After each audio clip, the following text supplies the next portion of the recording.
have in the garage at the moment. It also is still wearing the factory street tires, and I wanted to give myself sort of that handicap for some of the stuff that I want to show you guys. You know, the funny thing is about jumping on this bike is that no matter what bike I'm getting off of, whatever bike I'm testing or other bike that I own, and I get on this, I'm just reminded how much I love this thing. I mean, everything about it just seems like perfect. It's just so smooth, so comfortable, so fast. The handling is amazing. I love this dashboard. Anyway, that's not why we're here. So let's get to the dirt and let's start riding.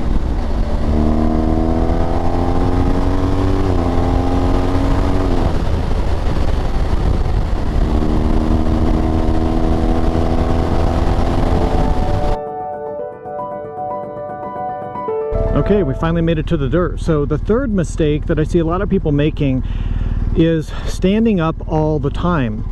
Now, I know a lot of people have had it drilled into them, when you're off-road, you have to be standing up. Well, what does off-road actually mean? Does off-road mean a dirt road, a gravel road?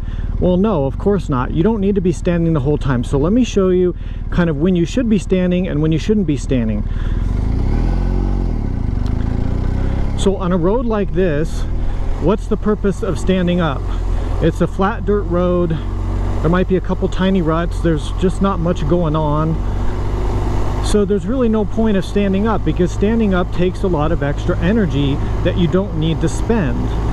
Now, I get if you just love standing up, if that's your thing, okay, that's fine, whatever, and you can stretch out, but you don't need to stand all day.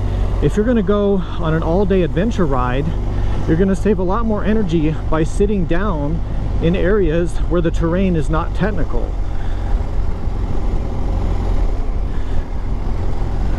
Now, as we get over here a little more, I'm going to take you to a few little spots where it is a good idea to stand up. So the reason that you stand up on an off-road bike or on an adventure bike is to increase your control of the bike, and also to allow your body to become part of the suspension of the motorcycle, right? So it allows you to absorb things better and just gives you more complete control.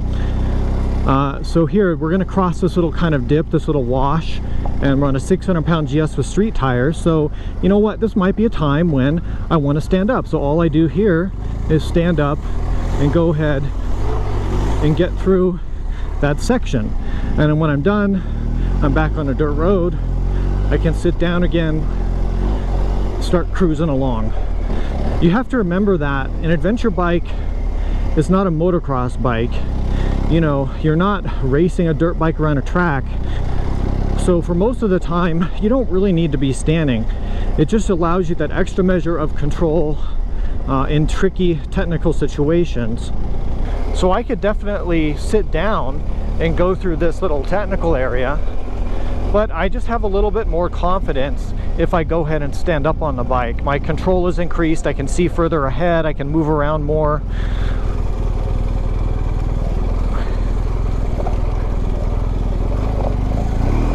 See, that felt good. I can sit back down. All right, so let's get into mistake number 4. So mistake number 4 has to do with your vision. What I see a lot of people doing, and this not only applies to adventure motorcycle riding, but also to mountain biking, any other outdoor sport that you might do, is you're gonna go where you look.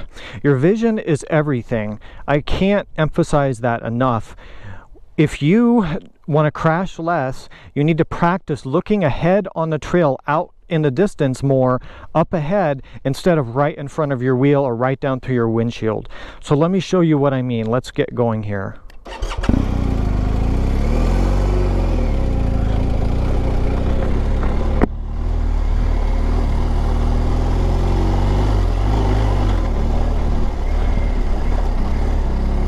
So just something as simple as making this sharp right-hand turn on this dirt road. If I just stare right in the front tire of my motorcycle, I don't see what's up ahead. I'm like, oh crap, I missed the turn and now I hit the sand. But if I look ahead at where I want to go, keep my head up, anticipate the terrain. Boy, this bike rides really well, actually. Last time I was up here, I rode the V-Strom 650 and that thing was such a mess. Anyway, So yeah, I don't want to look at my front wheel and get target fixation and start going off the trail. What I want to do is keep my head up, look through the next corner. I'm looking, okay, now I come out here, I can see I've got a left-hand corner up there. I'm keeping my vision out here, not down here at the dashboard. If I look down here, I can't see this rut, I can't see this rock, I'm not setting up my line. But if I look out in the distance,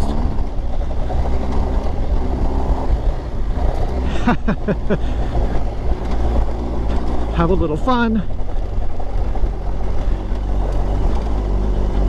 So you see, I'm always looking up about as far as I can see and planning my next move, positioning myself and the bike